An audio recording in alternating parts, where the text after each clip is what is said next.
I've noticed an alarming trend in the way and the mistakes people are making when they try to get their first tech job. I've seen a lot of people recommend don't focus so much on learning the concept, go straight into the labs.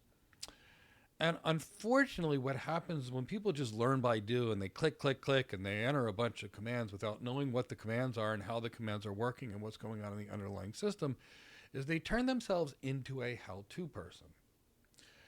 Unfortunately, when it comes to hiring, we're less worried about the how-to and more worried about knowing, does the person know when to do something?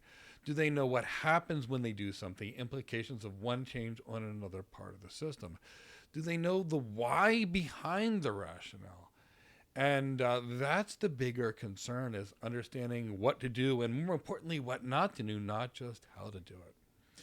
I'll give you an example outside of technology, and I hope that'll make it more clear. Imagine if I trained a doctor, and when I trained that physician, I said, here's your red pill.